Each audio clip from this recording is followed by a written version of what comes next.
के साथ और 5 बजे के इस 5 के आज कार्यक्रम में आज छत्तीसगढ़ चुनाव एमपी का दाव, ये लाइन अपने आप में सब कुछ आज के कार्यक्रम के बारे में बयां कर रही है। दरअसल मध्य प्रदेश विधानसभा चुनाव को लेकर जो 39 उम्मीदवारों की दूसरी सूची आई, उस सूची को देखकर छत्तीसगढ़ के विधानसभा चुनाव का अंदाजा आकलन अब लगाया जाने लगा है। लेकिन क्या छत्तीसगढ़ की जो राजनीतिक पृष्ठभूमि है, जहां भूपेश बघेल लोगों के बीच पैठ बना चुके हैं और 15 साल बीजेपी जो सत्ता में रह चुकी है, क्या भूपेश बघेल को सत्ता से हटा पाएगी भारतीय जनता पार्टी? इसकी एक झलक जो विधानसभा चुनाव की सूची कैंडिडेट्स की आने वाली है दोनों ही पार्टियों की तरफ से, उसमें भी देखने को मिलेगा। इसके बारे में भी बात करेंगे। कुछ मेहमानों का पैनल भी अब से कुछ ही देर में हमारे साथ मौजूद होगा और इस बारे में बात भी करेंगे, क्योंकि एमपी विधानसभा चुनाव में सांसदों को टिकट देकर बीजेपी ने सभी को चौंका दिया। अटकलों का बाजार गर्म है। क्या छत्तीसगढ़ में बीजेपी यही फॉर्मूला अपनाएगी? क्या छत्तीसगढ़ में भी बीजेपी सांसद विधानसभा चुनाव के मैदान में उतरेंगे? प्रदेश बीजेपी का कहना है कि पार्टी अपने कार्यकर्ताओं को ही टिकट देगी, जबकि कांग्रेस ये सवाल उठा रही है, क्या छत्तीसगढ़ में बीजेपी केंद्रीय नेतृत्व के दम पर चुनाव लड़ना चाहती है?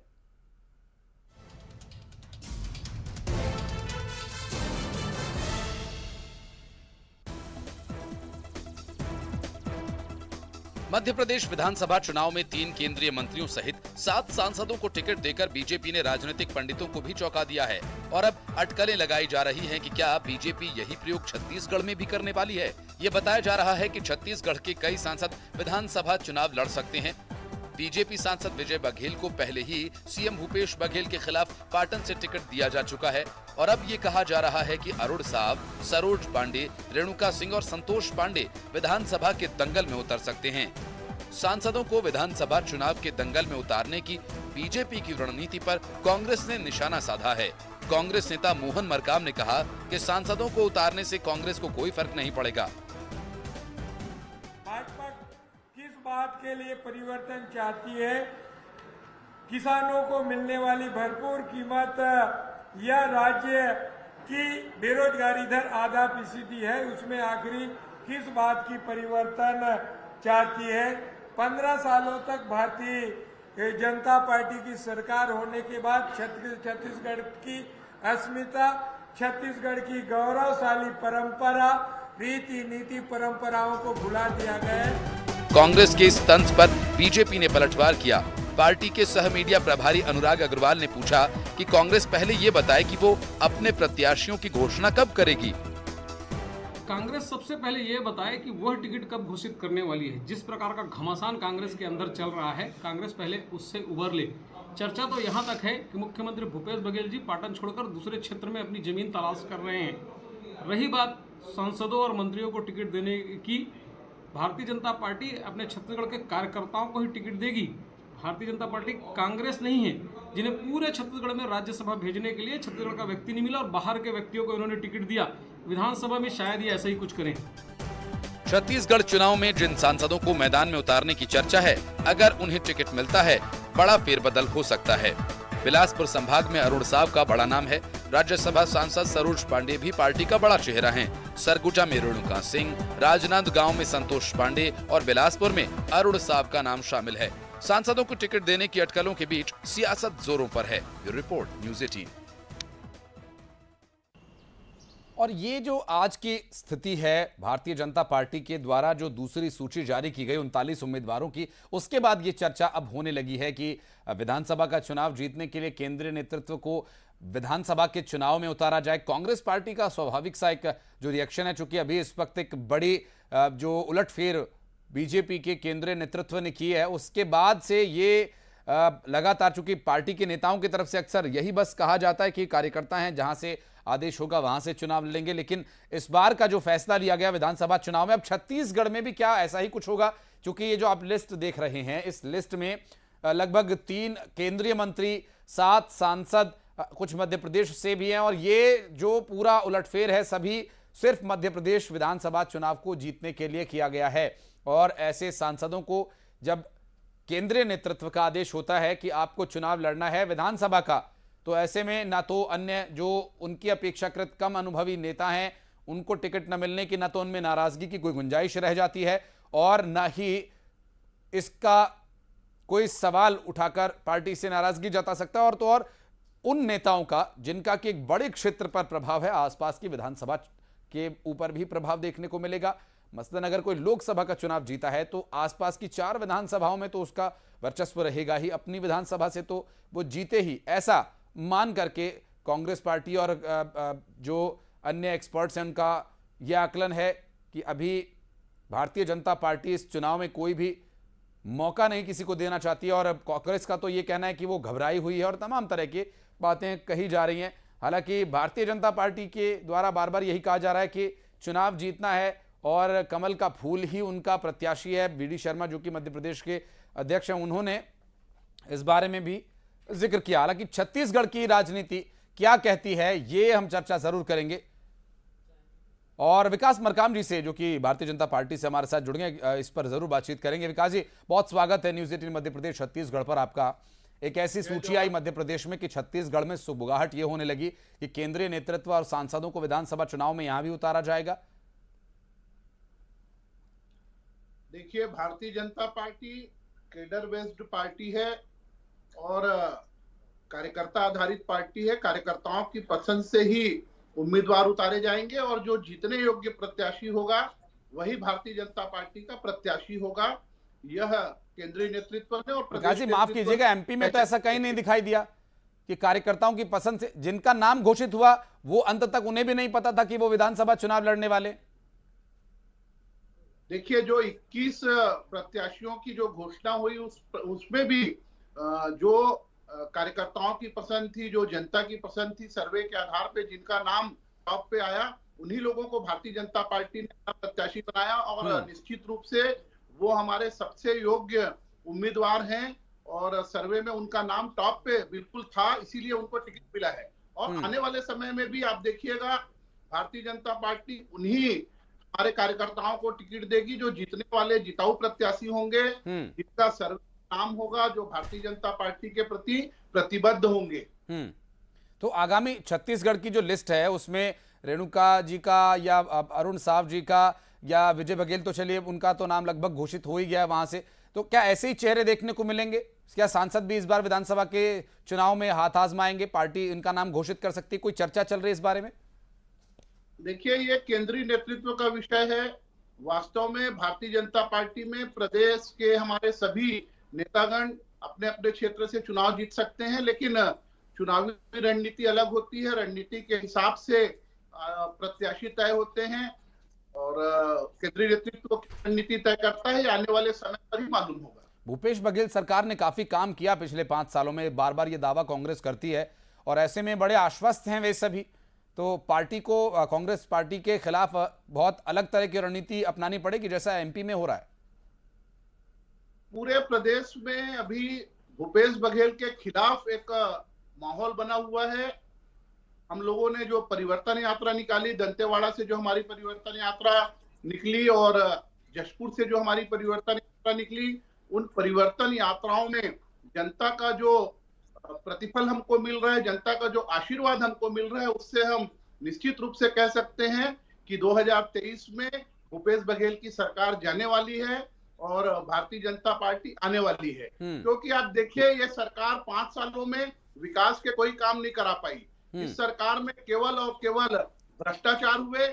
ऐसा कोई विभाग नहीं है, ऐसा कोई संस्था नहीं है जहां इस सरकार ने भ्रष्टाचार न किए हों। एक पीएससी जैसी संवैधानिक संस्था को भी इस सरकार ने नहीं छोड़ा। और इसके साथ साथ आप देखेंगे ट्रांसफर उद्योग भी इस सरकार के द्वारा अपने कांग्रेसी कार्यकर्ताओं के लिए एक नया उद्योग लाया गया ट्रांसफर उद्योग के रूप में। आज पैसे लेके इतने ट्रांसफर किए गए, आप शिक्षा विभाग में जो ट्रांसफर हुआ उस ट्रांसफर को आप देख सकते हैं। ये सबके नॉलेज में आ गया कि कैसे वहां भ्रष्टाचार हुआ।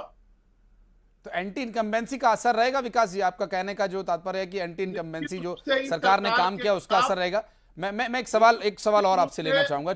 मैं सर आ रहा हूं। एक चीज बहुत ही महत्वपूर्ण बात यह है कि चूंकि आप कह रहे हैं कि जनता से सर्वे कर पार्टी कैंडिडेट उतारेगी इस बार के चुनाव में, और कांग्रेस पार्टी को सत्ता से हटाने का लक्ष्य आप लोग लेकर चल रहे हैं, वो लक्ष्य कैसे पूरा होगा? क्या मुद्दे रहेंगे? क्या ये भ्रष्टाचार का ही मुद्दा आप लोग लेकर चल रहे हैं? भारतीय जनता पार्टी के पास अनेकों मुद्दे हैं। 2018 के कांग्रेस के जो घोषणा पत्र था उस घोषणा पत्र में उन्होंने जो जनता से 36 वादे किए थे, वो 36 के 36 वादे आज अधूरे हैं। कोई भी एक वादा पूरी तरह यह सरकार पूरी नहीं कर पाई, कंप्लीट नहीं कर पाई, यह भी एक मुद्दा होगा। उसके अलावा पूरे छत्तीसगढ़ में विकास के काम रुके हुए हैं, यह हमारा मुद्दा होगा। भ्रष्टाचार निश्चित रूप से हमारा मुद्दा होगा, क्योंकि भ्रष्टाचार में आज इस सरकार के कई आईएएस, यहाँ तक मुख्यमंत्री के जो ओएसडी हैं श्रीमती सौम्या चौरसिया जी, वो आज तक अंदर है, उनका जमानत नहीं हुआ। तो निश्चित रूप से भ्रष्टाचार हमारा बहुत बड़ा मुद्दा होगा। इसके साथ साथ छत्तीसगढ़ के रोडों की हालत आप देखिए। हम जब विकास यात्रा में, हम जब परिवर्तन यात्रा में निकले तो हमने देखा कि जो सड़कें भारतीय जनता पार्टी के समय में बनी थी, उन सड़कों में पेंच लगाने की भी ताकत इस कांग्रेस की सरकार में नहीं है। आज सड़कों में बड़े बड़े गड्ढे हो गए हैं, वो गड्ढे ये सरकार पाट नहीं पा रही है। बहुत सारे हमारे ऐसे मुद्दे हैं। शराबबंदी का मुद्दा है, ये सरकार शराबबंदी को लेकर एक चीज और कम खाई थी। विकास भाई, एक चीज और आपसे पूछना चाहूंगा। जैसा एमपी में आपने देखा, दूसरी जो 39 उम्मीदवारों की सूची आई, उसमें करीब 3 तो केंद्रीय मंत्री हैं, मध्य प्रदेश की ही पृष्ठभूमि से आते हैं। छत्तीसगढ़ से भी कुछ केंद्रीय मंत्री हैं। अगर विकास मरकाम से पूछा जाए कि केंद्र के अगर किसी नेता को विधानसभा के चुनाव में किस सीट से उतारना चाहिए, या क्या विकास मरकाम का अनुभव इस पर कहता है, क्या कहेंगे सर?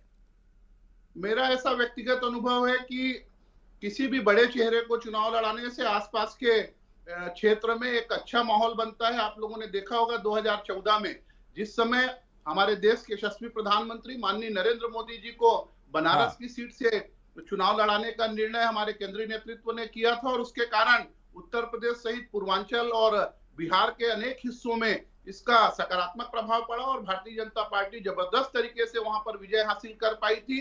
और हो सकता है मध्य प्रदेश में इसी रणनीति के तहत काम किया गया हो, और मध्य प्रदेश में हमारे जो ऊर्जावान, ठीक है अजय भाई हमारे साथ जुड़ गए। अजय गंगवानी जी, बहुत स्वागत है न्यूज 18 मध्य प्रदेश छत्तीसगढ़ पर। अजय जी, हमारे साथ भारतीय जनता पार्टी के विकास मरकाम जी भी मौजूद हैं, और अभी बात हो रही थी तो कांग्रेस सरकार के भ्रष्टाचार का वो मुद्दा बता रही कि इस बार के विधानसभा चुनाव में रहेगा। ठीक है, उस विषय पर भी आएंगे, लेकिन एमपी में जो हुआ, अजय भाई क्या कहेंगे उसके बारे में? छत्तीसगढ़ में भी अगर बीजेपी ऐसा कर दे तो छत्तीसगढ़ में भी कांग्रेस को उन्हीं के, आपके जो प्रतिद्वंदी है बीजेपी वाले, उन्हीं के हिसाब से आपको सारे दांव पे चलने पड़ेंगे। एक कदम आगे चल रहे हैं मनोवैज्ञानिक बढ़त लेकर। आशीष जी, देखिए, सबसे पहले कहना चाहूंगा कि पहले प्रत्याशी घोषित करने से जो मनोवैज्ञानिक बढ़त का दावा भारतीय जनता पार्टी के नेता कर रहे हैं, पूरी तरह गलत है। क्योंकि इनके द्वारा जो पहली लिस्ट घोषित की गई आशीष जी, वो 21 ऐसी सीटें हैं जिसमें भारतीय जनता पार्टी कभी नहीं जीती या 2 बार से ज्यादा हारी है। मतलब जो इनकी पहली लिस्ट है वो ऐसे प्रत्याशियों की है जहां ऑलरेडी इनकी जमानत जब्त होने वाली है। हमारे जो है पूरी जो सीटें घोषित होंगी, सर दूसरी सूची में भी ऐसी सीटें ज्यादा हैं, इसीलिए बड़े चेहरे उतारे गए हैं। यही तो स्ट्रेटजी है। मैं एक चीज और कह दूं आशीष जी, आज देखिए एमपी की जो दूसरी लिस्ट आई है 39 उम्मीदवार की, जिसमें इनके 3 केंद्रीय मंत्री है, नरेंद्र सिंह तोमर, प्रहलाद, मध्य प्रदेश में एंटी इनकम्बेंसी पूरी तरह चरम पे है। इनको ऐसा कोई प्रत्याशी नहीं मिल रहा है लोकल स्तर पे जिसको ये चुनाव लड़े, तो मजबूरीवश इनको केंद्रीय मंत्री और अपने सांसदों को मैदान पर उतारना पड़ा है। ठीक है, यही दावा इन्होंने आशीष जी कर्नाटक में भी किया था। उसके बाद कर्नाटक में किस तरह से बुरी तरह हार हुई, ये भारतीय जनता पार्टी और देश की जनता ने देखा, और ये गलती अगर ये छत्तीसगढ़ में दोहराएंगे तो कोई फायदा नहीं होने वाला। देखिए, इकलौते अभी जो 21 लोगों, लेकिन अजय भाई ये ठीक है, आपने कर्नाटक का उदाहरण दिया। मैं कर्नाटक की बात से आगे मैं कर्नाटक की बात से आगे बढ़ा रहा हूं। बात जो कर्नाटक में हुआ, उसके बाद एचडी कुमारस्वामी फिर आ गए। लोकसभा भी तो देख रही है ना बीजेपी। आप अभी अपने विधानसभा के उम्मीदवार नहीं उतार रही है, लोकसभा की भी फील्डिंग सेट करके चल रहे। सर यही तो सवाल था मेरा। ये मैं जवाब देता हूँ। देखिए, महत्वपूर्ण यह है कि सांसद कितने लोकप्रिय है। छत्तीसगढ़ में इनके 9 सांसद है। जब छत्तीसगढ़ हितों की बात होती है तो इनके मुंह में दही जम जाती है। आज गरीब कल्याण योजना की बात करूं, one nation one ration card की बात करूं, केंद्र सरकार ने हमारे 54,000 करोड़ रुपए रोक के रखे हैं, उसकी बात हो, धान खरीदी की बात हो, बारदाना सप्लाई की बात हो, चाहे अन्य मुद्दे हो। आज सबसे महत्वपूर्ण है इनके अरुण साव जी, बिलासपुर से सांसद है। आज 3.5 साल में 67,382 ट्रेनें कैंसिल हो गई।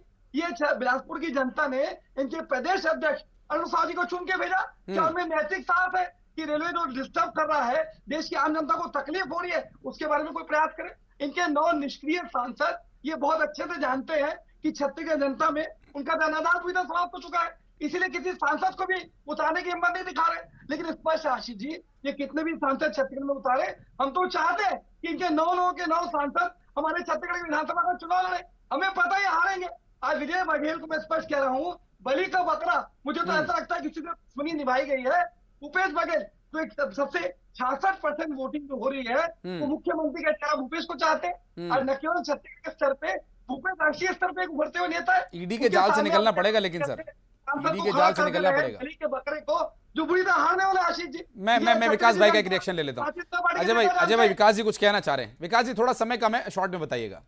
अजय गंगवानी जी थोड़ा ज्यादा उत्साह में बोले जा रहे हैं। चुनाव है सर, उत्साह तो दिखाना पड़ेगा। भूपेश बघेल जो है वो जीतेंगे। सक्रिय कांग्रेस पार्टी भाजपा की तरफ कहना चाहता हूँ कि भूपेश बघेल सहित ट्विटर और फेसबुक पर राजनीति करते हैं हम लोग, चुनाव हारने वाले हैं।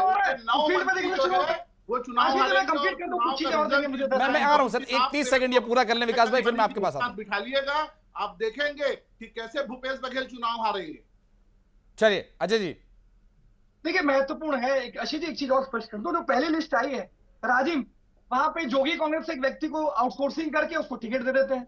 आज डोंडी लोहारा हमारा कांग्रेस से निष्कासित नेता, आज उसको देवीलाल ठाकुर पे जाकर टिकट दे रहे हैं। पहले छत्तीसगढ़ के युवाओं का आउटसोर्सिंग के माध्यम से जगह घोटते रहे, अब ये दूसरी पार्टियों से जो है उम्मीदवारों का आउटसोर्सिंग करके उसको टिकट देने का प्रयास कर रहे हैं। और देखिए जैसी टिकट घोषणा होती है, अब सरायपाली में पूर्व सांसद की पुत्री को टिकट, वहां विरोध हो रहा है। राज्य में जोगी कांग्रेस के प्रत्याशी को टिकट, वहां विरोध हो रहा है। आज ये परिवारवाद के आउटसोर्सिंग का जो आपने जो बात कही, यही बात जमहूरी मैदान से पीएम मोदी कांग्रेस के लिए कह रहे थे।